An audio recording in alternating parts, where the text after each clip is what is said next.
లక్ష్యమును జీవమును ఆధారము నీ వాక్యము నా త్రోవకు.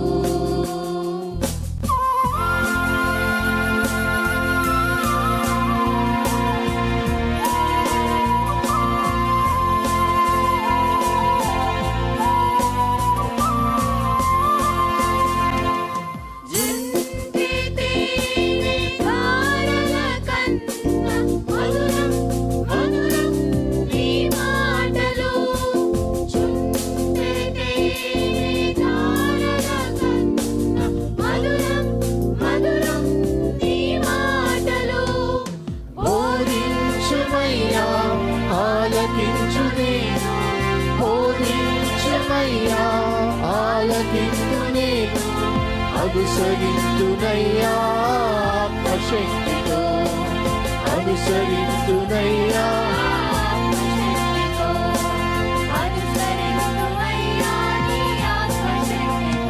ప్రియమైన సహోదరి సహోదరులకు ప్రభు నామమున శుభములు. దేవుని దయాసంకల్పం చొప్పున ఏర్పాటు చేయబడిన ప్రభుతో ప్రారంభం అనుదిన ధ్యాన కార్యక్రమం క్రీస్తునందల ప్రేమతో మిమ్మల్ని ఆహ్వానించుచున్నాను. జుంటె తేనె ధారల కన్నా మధురమైన వాక్యము మన ప్రాణమును సేదతీరుస్తుంది, మన మార్గమును సరిచేయునది, నిత్యరాజ్యమునకు మనను చేర్చున్నది. దేవుని వాక్యము అటువంటి జీవార్థమైనటువంటి వాక్య ధ్యానం ద్వారా మన దినమును ప్రారంభించుట ఆశీర్వాదకరం. ప్రభుతో ప్రారంభం, తద్వారా ప్రతిక్షణము ఆయన మనతో మన వెంట కాపరిగా పోషకుడిగా ఉండాలని కోరుకుంటూ ప్రార్థనతో ప్రారంభిద్దాం. ఆయన ఆశీస్సులు ఆశీర్వాదములు సదా మనకు తోడైండునుగాక.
ప్రభువా,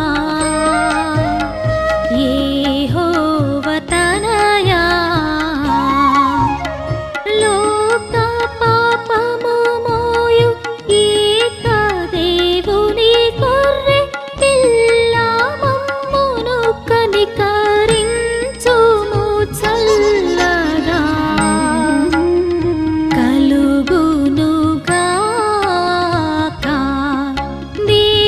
దేవునికి మహిమా కలుగునుగాక. క్రీస్తునందు ప్రియమైన దేవుని సంగమా, మరొక నూతన దినం దేవుడు మనకు అనుగ్రహించిన ఒక సదవకాశం. ప్రభుతో ప్రారంభం, అనుదిన ధ్యానం, ఆత్మకు క్షేమం.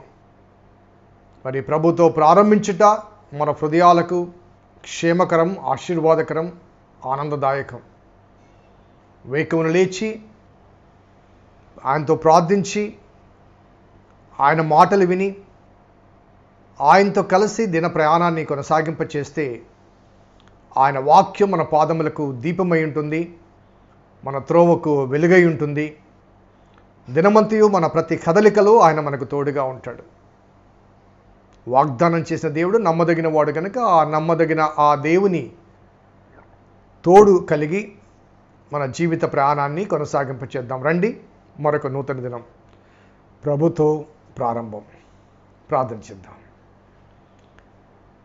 కృపగల దేవా, దయగల తండ్రి, మీ పాదములకు స్తోత్రము చెల్లిస్తున్నాం నాయన. నీ ప్రేమ సంకల్పం మా పట్ల ఉన్నది కనుకనే మాతో ప్రతిదినము మాట్లాడటకు మీరు ఆసక్తి కలిగి ఉన్నారు. మాలో కూడా అటువంటి ఆశ, ఆసక్తి రావాలి, కావాలి. మీరు మాతో సంభాషించుటకు నిరీక్షిస్తున్నప్పుడు మీ సంభాషణలు ఆలకించాలి. అప్పుడే మా ప్రార్థనలు కూడా ఆలకించబడతాయి. కనుక నీ మాటలు వినుటకు వేకువని ప్రథమ సమయాన్ని మీకు ఇచ్చుటకు, మా జీవితాల్లో, మా హృదయాల్లో ప్రథమ స్థానాన్ని నీకు ఇచ్చుటకు మీ కృప అనుగ్రహించమని మా రక్షకుడిని యేసు నామమున అడిగి వేడుకొంచున్నాం తండ్రి. ఆమెన్. 19వ కీర్తన మొదటి వచనం. ఆకాశములు దేవుని మహిమను వివరించుచున్నవి, అంతరిక్షము ఆయన చేతి పనిని ప్రచురపరుచుచున్నది. ఆకాశములు దేవుని మహిమను వివరించుచున్నవి. నిన్నటి దినము మరి ఉపోద్ఘాతాన్ని, ఈ కీర్తన యొక్క పరిచయాన్ని కొంత తెలియచేస్తూ ఈ మాటలు కొంత వివరణ ఇవ్వడం జరిగింది. Heavens declare the glory of God అనగా ఈ ఆకాశం వైపు చూసినప్పుడు దాని యొక్క నిర్మాణం కానీ, ఆ స్ట్రక్చర్ కానీ, అందులో ఉన్నటువంటి సూర్యచంద్ర నక్షత్రాదుల వైభవం కానీ, వాటి ప్రకాశము కానీ, వాటి యొక్క అందమైన కదలికలు కానీ, రూపము కానీ, వాటి తేజస్సు కానీ,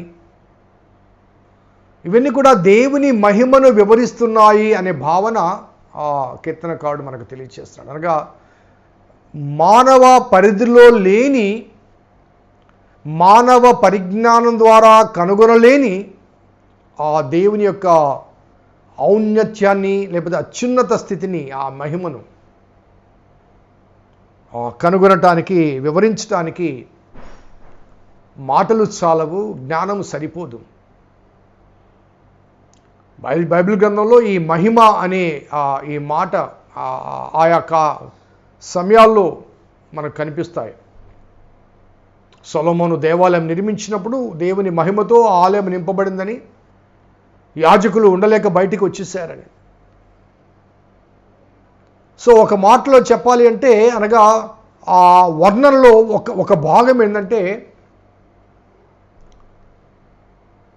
ఒక మానవుని నేత్రాలతో చూడలేని చాలా విస్తృతమైన వెలుగు, ప్రకాశమానమైన వెలుగు, ప్రకాశమానమైన వెలుగు. మన నేత్రాలు కొన్నిసార్లు ఈ ఫంక్షన్స్లో కెమెరాస్ పెడతారు. కెమెరాస్ పెట్టినప్పుడు వారు ఫోకస్ కోసం లైట్లు పెడితే ఆ లైట్ల వైపు చూసామనుకోండి, మన వల్ల కాదు, కళ్ళు మూసుకుంటాం. ఆ లైట్లను చూస్తే ఆ లైట్ల వెనుకున్న వాళ్ళు మనకు కనబడరు. అలాగే సూర్యుడు పైకి వచ్చినప్పుడు సూర్యుని వైపు చూడటానికి ప్రయత్నం చేసినా కానీ మన వల్ల కాదు. We cannot see. సో మనకు కనిపించే ఈ గోళములని మనం చూడలేకపోతే ఆ దేవుని యొక్క ఆ వెలుగును, ఆ తేజోమహిమను మనం చూడగలమా? తేజస్సును చూడగలమా? సో మనకు అసాధ్యం అది. కాబట్టి ఆకాశంలో అనగా హెవెన్స్ డిక్లరేషన్ అనే మాట. సో దేవుణ్ణి పరిపూర్ణంగా వివరించడానికి, వర్ణించడానికి కూడా ఆకాశములు సరిపోవు. ఎందుకంటే ఆకాశంలోంచి కొంత మేర మాత్రమే దేవుడు తన యొక్క మహిమను మనకు వివరించే అవకాశాలు ఉన్నాయి. ఇక 2 మాటలు నేను మీకు జ్ఞాపించండి. ఆకాశములు దేవుని మహిమను వివరించుచున్నవి అనగా they declare the glory of God అనే మాట. సో ఎలా డిక్లేర్ చేస్తున్నాయంటే అన్లెస్ అంటిల్ గాడ్ డిక్లేర్స్ కదండి. అందుకే 8వ కీర్తనలో ఆ కీర్తనకారుడు అనగా గ్రంథకర్త మొదటి భాగంలో యెహోవా మా ప్రభువా ఆకాశంలో నీ మహిమను కనపరచువాడా అంటాడు. అనగా దేవుడు కనపరిస్తే ఆకాశములు మనకు వివరిస్తున్నాయి. సో దేవుడు తన మహిమను మనకు కనపరచాలని ప్రయత్నం చేసినప్పుడు ఆ ఆకాశములు ఆ మహిమను మనకు వివరిస్తాయి. అనగా ప్రత్యక్షంగా మానవుడు, ఈ భూ పరిధిలో ఉన్నటువంటి ఈ మానవుడు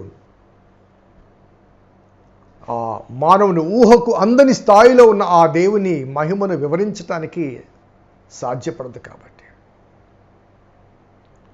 ఒకసారి మనము ఈ నేచర్ మనం జ్ఞాపకం చేసుకుంటే 3 ప్రధానమైన అంశాలు కనబడతాయి. ఒకటి భూమి, నేల, రెండవది నీరు, మూడవది ఆకాశం. నేల, నీరు, నింగి. నేల, నీరు, నింగి. ఈ మూడింటిలో మనము నివసించేది నేల కాబట్టి మనము జీవించడానికి ఎక్కువగా దోహదపడేది నీరు కాబట్టి మానవుని పరిశోధనలు అధికంగా ఈ నేల మీద, నీటి మీద ఉంటాయి. To find out the gravity కానీ లేక ఆ నేలలో, ఆ నీటిలో కలిగే ఆ రిసోర్సెస్ కానీ, వాటి యొక్క ప్రభావము కానీ. ఎందుకంటే మానవుడు భూ సంబంధి కాబట్టి ఈ భూ సంబంధమైన నేల, నీటి మీద మనిషి పరిశోధన చేసి వాటిని తెలుసుకోవడానికి ప్రయత్నాలు చేసి కొంతవరకు సఫలమవుతూ ఉంటాడు. ఆ సఫలత నేపథ్యంలోనే వివిధ ఆహారాలు పండించుకోవడం కానీ, తినడం కానీ, నీటిని సంపాదించుకోవడం కానీ, అవసరమైన మేరకు నీటిని ఇవ్వడం కానీ ఇలా జరుగుతూ ఉంటాయి. కానీ ఈ 3 ప్రధానమైన వాటిలో అనగా నేల, నీరు, నింగి, ఈ 3 ప్రధానమైన ఈ మొదటి రెండిటి విషయంలో మానవునికి ఉన్న పట్టు నింగి మీద లేదు. ఎందుకంటే హీ కెనాట్ గో దేర్. అది మానవుని ఊహకు మాత్రమే కనిపించేది, మానవునికి అందనంత దూరంలో కనిపిస్తుంది. అక్కడ ఏముందో కనుక్కోవడం చాలా కష్టం. మీరు అనుకోవచ్చు అంతరిక్ష పరిశోధనలు జరుగుతున్నాయి కదండి అని. అంతరిక్ష పరిశోధనలో ఏం కనుక్కుంటున్నాం? ఈ శూన్యంలో వేలాడుతున్న ఆ గోళములో ఉన్న స్థితిగతులు. కానీ ఆకాశాన్ని కాదు. ఆకాశానికి నిచ్చెన వేసిన వాడు ఎవరు లేరు కదండి. కేవలం దేవుడు మాత్రమే. యాకోబు కలిగిన దర్శనంలో ఆకాశానికి, భూమికి నిచ్చెన వేశారు. ఆ నిచ్చెన పైభాగం దేవుడు, తండ్రి అనే దేవుడు ఉన్నాడు. ఆ నిచ్చెన మీదుగా దేవదూతలు ఎక్కుతూ దిగుతూ వచ్చారు. యాకోబు ఆ దర్శనాన్ని చూడగలిగాడు కానీ గ్రహించలేకపోయాడు. సో ఆ దర్శనం యొక్క ఆ గ్రాహ్యం అనేది యోహాను సువార్త 1వ అధ్యాయంలో 51, 52 ఆ వచనాల్లో యేసుప్రభువు వారు స్వయంగా చెప్తారు. ఆకాశానికి, భూమికి నిచ్చెన మనిషి కుమారుడు నిచ్చెనగా వేలాడుతుంట ఆ మనిషి కుమారుడి మీదుగా దేవదూతలు ఎక్కుతూ దిగుతూ, అనగా నిచ్చెన ఎవరంటే మనిషి కుమారుడు. కాబట్టి దేవుని యొద్దకు చేరాలి, ఆ ఆకాశ మండలం చేరాలి, ఆ అత్యున్నత సింహాసనాసీనుడిని మనం కనుగొనాలంటే క్రీస్తు ద్వారానే. అందుకే నేనే మార్గము, నేనే సత్యము, నేనే జీవము, నా ద్వారానే తప్ప తండ్రి యొద్దకు ఎవడు వెళ్ళలేడంటాడు. సో కాబట్టి మానవుని పరిధిలో ఉన్నది నేల, నీరు మాత్రమే. ఆ నింగిని చేరుకోగలనా, లేకపోతే పరిపూర్ణంగా అవగాహన చేసుకోగలిగిన ఆ స్థాయిలో లేడు. కాబట్టి దేవుడు వివరిస్తున్నాడు ఆకాశము ద్వారా. తన మహిమను ఆకాశం ద్వారా ఆయన కనుపరిస్తే ఆ ఆకాశం మనకి ఎక్స్పోజ్ చేస్తుంది. ఆకాశం మనకి వివరిస్తుంది. మన టీచర్స్ ఉంటారండి పాఠశాలలో, టెక్స్ట్ బుక్లో లెసన్ ఉంటుంది, కానీ టీచర్స్ ఏం చేస్తారు, ఆ లెసన్ని మనకు ఎక్స్ప్లెయిన్ చేస్తారు. అలాగే బోధకులమైన మేము వాక్యభాగం ఉంటుంది, ఆ వాక్యభాగం చదివేవారు చాలామంది, కానీ వారు అర్థం చేసుకోవడంలో కొంత లోపం ఉంటుంది. కొంతమంది మాకు చాలా తెలుసు అనే భావనలో ఉంటారు. కానీ తరబీదు పొందిన బోధకులు కొంత పరిశోధన చేసి they become the transmitters in explaining what the text is. దేవుని వాక్యంలో ఏముందో అది చెప్పటానికి వారు ట్రాన్స్లేటర్గా, అదే రీతిగా ఆకాశములు దేవుని మహిమను వివరించటానికి దేవుడు వినియోగించిన సాధనాలు. నేను చెప్పాను ఆకాశములు అనే మాట వాడారంటే, మరి ఈనాటి కూడా ఆకాశములు ఎన్నున్నాయన్న పరిశోధన అసలు ఎప్పుడు కనుక్కున్నారు చెప్పండి? ఎవరు కనుక్కొనక ముందే దావీదు చెప్తున్నాడు ఆకాశములు అని. మనకు కనిపించేది పైనుండే నింగి మాత్రమే. ఆ నింగి కూడా ఏంటి? ఈ భూమండలం యొక్క ఉపరితలం, అసలైన ఆకాశం కాదు. ఇటువంటి గోళాలు ఎన్నో వేలాడుతున్నాయి శూన్యంలో. ఆ శూన్యానికి పైన ఆకాశం, పెద్ద మహా ఆకాశం, దానిపైన దేవుని సింహాసనం. సో ఆకాశంలు అనే మాట దావీదు వాడాడంటే, unless until God declared him the truth, the naked truth, the hidden truth behind the creation.